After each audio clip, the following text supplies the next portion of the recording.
you think you're the best player in the NBA? Yes, and I feel confident because I'm the best player in the world. There was a time when the future of the NBA felt almost too easy to predict. A teenager from Akron, Ohio appeared on the cover of Sports Illustrated before he had even played an NBA game.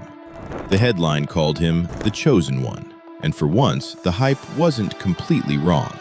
LeBron James entered the league carrying expectations that could have destroyed almost any player.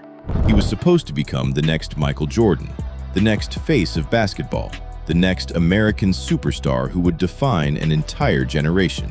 And at first, that's exactly what happened. LeBron became an all-star almost immediately, then an MVP, then a champion. He went from Cleveland to Miami, back to Cleveland, and eventually to Los Angeles. Everywhere he went, the NBA changed around him. But LeBron's biggest impact wasn't just what happened on the court. It was what happened because of him. Players started realizing they had more control over their careers. Superstars became more willing to choose where they wanted to play. Teams started building around positionless basketball because LeBron had made the idea of a 6'9" player functioning as a point guard look completely normal. And off the court, LeBron became something bigger than a basketball player. He became a global brand, a businessman, a cultural icon. For more than a decade, if you wanted to understand the NBA, you almost had to understand LeBron. Then came 2015, and suddenly there was another player changing the league. But he wasn't built like LeBron. He wasn't overpowering defenders. He wasn't 6'9". He wasn't even the most physically impressive player on his own team. He was smaller, skinny, and he was doing something that looked almost ridiculous. He was shooting three-pointers from distances most players weren't even supposed to consider. Stephen Curry. At first, people treated Curry's game like a fascinating experiment. Then the experiment started winning. The 2015 Warriors won the championship. Curry won the MVP. Then came 2016, and that's when the rivalry became something much bigger. The Warriors won 73 games, the best regular season record in NBA history at the time. Curry became the league's first unanimous MVP. And then LeBron's Cavaliers came back from a 3-1 deficit in the finals to win Cleveland its first championship in 52 years. That series didn't just create one of the greatest finals moments ever. It created a question that still hasn't gone away. Because LeBron represented one version of basketball: power, size, versatility, control. Curry represented another: skill, shooting, movement, spacing. LeBron could take over a game by attacking the rim. Curry could take over a game without even touching the ball. Defenders followed him around screens because they knew that giving him 1 inch could mean giving up 3 points. And slowly, teams across the league started changing.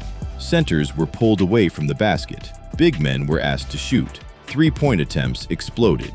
Young players stopped thinking of a 25-foot shot as a bad shot. They started practicing it because Curry had made it look normal. That's when the debate became much harder, because LeBron had changed the NBA superstar, but Curry may have changed the NBA itself. And if that's true, then maybe the real question isn't who was the better player. Maybe it's something much bigger. Who changed the way basketball was played more? And to answer that, we have to look at what happened after Curry proved that his version of basketball could actually win. But here's where the LeBron versus Curry debate gets complicated. Because LeBron changed what an NBA superstar could be. Curry changed what an NBA player was allowed to do. And the evidence is everywhere. Before Curry became a superstar, the three-point shot was important. After Curry became a superstar, it became a weapon that could completely destroy a defense. The difference sounds small. It wasn't. In the early 2010s, taking a three-pointer from several feet behind the line could get a player pulled from the game. Coaches wanted players attacking the basket. They wanted big men near the rim. They wanted guards taking good shots. Then Curry started taking shots that didn't look like good shots at all, and somehow they kept going in. That was the terrifying part for defenses. You couldn't simply guard Curry at the three-point line. You had to guard him before he even reached it. If a defender went under a screen, Curry could shoot. If the defender went over it, Curry could turn the corner. If 2 defenders trapped him, he could pass to an open teammate. And if you somehow stopped the ball, Curry could run across the entire court, catch it again, and start the process all over. The Warriors weren't just winning games, they were forcing the rest of the league to rethink how basketball should be played. Then came the 2016 season. Golden State won 73 games. Curry became the first unanimous MVP. And suddenly, every young player in America wanted to shoot like him.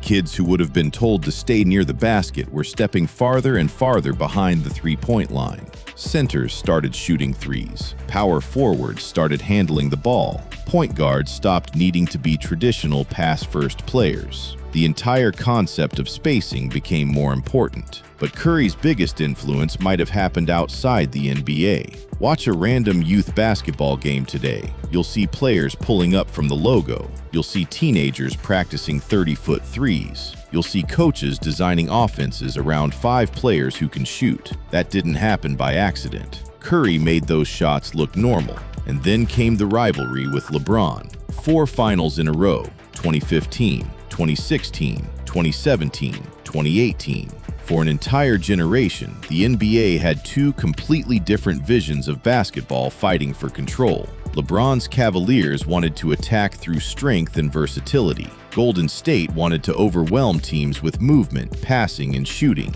And the crazy part? Both worked. LeBron won the 2016 championship after coming back from 3-1 down. Curry and Golden State responded by adding Kevin Durant and winning 2 more championships. But the rivalry had already changed the league. Teams weren't just asking, who's our best player? They were asking, can we shoot enough threes to compete with Golden State? Suddenly, every roster needed spacing. Every big man was being evaluated on whether he could survive in space. Every offensive system was being designed to create open threes. And eventually, the NBA itself followed. The league became faster, more three-point heavy, more positionless, and much harder to defend. But this is where LeBron's side of the argument comes roaring back. Because Curry didn't create this basketball revolution alone. He was playing in an NBA that LeBron had already helped transform.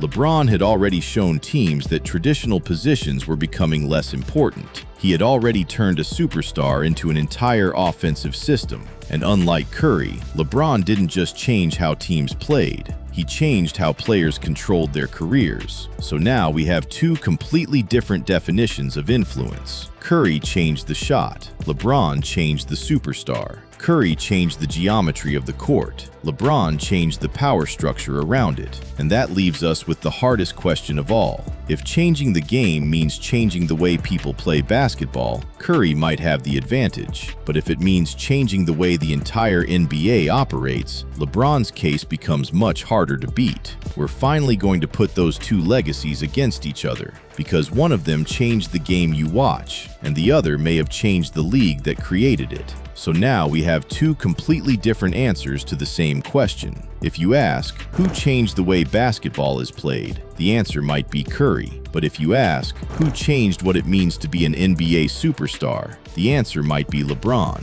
And that's what makes this debate so difficult, because Curry didn't just make three-pointers popular, he changed the value of the three-pointer. Before Curry, a team could win without living behind the arc. After Curry, teams started asking a completely different question. Why aren't we shooting more threes? His influence reached every level of basketball. NBA offenses changed. Big men started developing perimeter skills. Young guards started shooting from farther away. Even players who would never become anything like Curry started practicing shots they might never have attempted before him. That's a massive legacy, but LeBron's influence operates differently. LeBron showed that a superstar didn't have to fit into one position. He could bring the ball up, run the offense, score inside, shoot outside, defend multiple positions, and essentially become the entire system. That idea became one of the foundations of modern positionless basketball. But LeBron also changed something outside the lines. He showed players that they could have a voice, that they could control their careers, that they could think about their future beyond basketball. The decision became one of the most controversial moments in NBA history, but it also represented something bigger. The superstar wasn't simply waiting for a franchise to decide his future anymore. The superstar could decide for himself, and that changed the relationship between players and teams. So which influence is bigger? Let's make the argument for Curry first. If you believe changing basketball means changing how the game is actually played, Curry has an incredible case. Look at the league today. Three-point volume is enormous. Spacing is essential. Big men are expected to shoot. Teams hunt mismatches constantly. And young players grow up watching Curry launch shots from the logo. You can see his influence without even knowing his name. That's the definition of changing a sport. But now make the argument for LeBron, because without LeBron, the modern NBA might not have developed in exactly the same way. He helped normalize positionless basketball. He helped redefine the superstar as more than a scorer. He changed how players approached free agency, contracts, endorsements, and their careers after basketball. And his longevity created an entirely new standard. For 20-plus years, LeBron wasn't just part of the NBA conversation. He was the conversation. Curry changed the geometry of the court. LeBron changed the identity of the superstar. Curry made the three-point shot feel limitless. LeBron made the player feel limitless. So if you're asking me who was the better basketball player, that's a different debate. And if you're asking who had the better career, we could spend another hour arguing about championships, MVPs, finals performances, and longevity. But that's not our question. We're asking, who changed the NBA more? And for me, the answer comes down to one thing. Curry changed the way basketball is played, but LeBron changed the way basketball works. Curry inspired millions of players to shoot differently. LeBron inspired players to think differently about their power, their careers, and what a superstar could become. And that's why I'd give the edge to LeBron James. Not because Curry's impact was smaller. It wasn't. In terms of pure basketball style, Curry may have the strongest case of anyone in the modern era. But LeBron's influence stretched beyond the court. He changed the player. He changed the superstar. He changed the business around the superstar. And he helped shape an NBA where players now have more control than ever before. So maybe the fairest answer is this. Curry changed the game. LeBron changed the league. And that's why this debate probably won't ever have a unanimous winner. Because depending on what you mean by changed the NBA, you can make a legitimate case for either one. But now I want to know what you think. Did Curry change basketball more? Or did LeBron change the NBA more? Because honestly, there might not be a wrong answer.